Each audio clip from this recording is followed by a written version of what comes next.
బయలుదేరలేదు ఇంకా.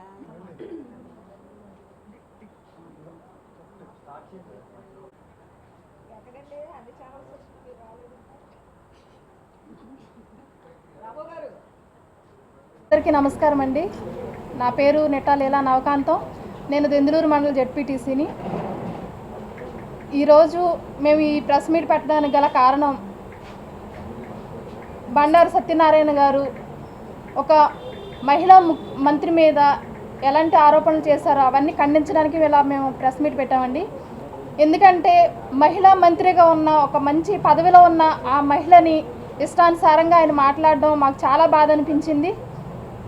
సాధారణ మహిళలు టీడీపీ ప్రభుత్వంలో బయటికి రాని పరిస్థితుల్లో ఇప్పుడు మా ప్రభుత్వం, మా వైఎస్ఆర్ ప్రభుత్వంలో మేము ఇలా బయటకు వచ్చి రాజకీయంగా మేము బయటకు తిరగగలుగుతున్నామంటే అది మా జగన్మోహన్ రెడ్డి గారు చలవ, అలాగే మా ఎమ్మెల్యే గారి దయ వల్లే మేము ఇలా బయట తిరగగలుగుతున్నాము.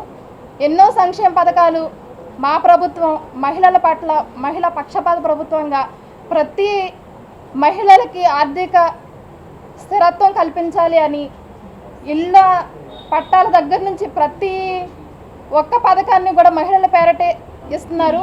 మా ప్రభుత్వం ఇలాగ మహిళల క్షేమం కోరుకుంటే టీడీపీ ప్రభుత్వం మాత్రం వాళ్ళ ఇష్టానుసారంగా మహిళల్ని కించపరుచుతూ రాజకీయంగా మంచి పొజిషన్లో మినిస్టర్గా ఉన్న రోజా గారి మీద ఇష్టానుసారంగా ఆవిడ ఒక మహిళని కూడా లెక్క చేయకుండా తనకంటూ ఒక కుటుంబం ఉంటుందని కూడా చూడకుండా ఇష్టానుసారంగా మాట్లాడటం, ఇంకా మాలాంటి వాళ్ళు ఇంకా రాజకీయాల్లో మేము ఎలా రాగలుగుతామండి? ఆ రకంగా మినిస్టర్ పదవిలో ఉన్న ఆవిడ్ని ఆ రకంగా మాట్లాడితే సాధారణ మహిళలు బయటకు వచ్చే అవకాశం ఉంటుందా?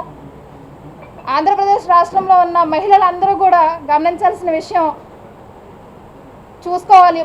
మన ప్రభుత్వంలో మహిళలకి ఏ రకంగా గౌరవం దక్కుతుంది, అలాగే టీడీపీ ప్రభుత్వంలో ఎలా ఉండేది, ఇదివరకు ఉండే పరిస్థితులు ఎలా ఉన్నాయి, ఇప్పుడు మహిళలకి ఎంత గౌరవం ఉంది అనేది మీరందరూ అబ్జర్వ్ చేసుకొని ముందు మన ఎలక్షన్స్ రాబోతున్నాయి.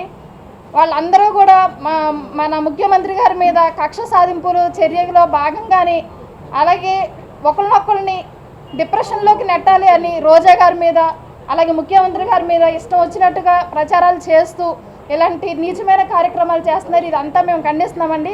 దీంతో మేము ఊరుకోము. ఆయన ఎవరైతే రోజా గారి మీద నిందలు వేశారో ఆయన బయటకు వచ్చి రోజా గారికి బహిరంగ క్షమాపణ చెప్పాలని మా మహిళల అందరి తరపున మేము కోరుకుంటున్నామండి. Thank you.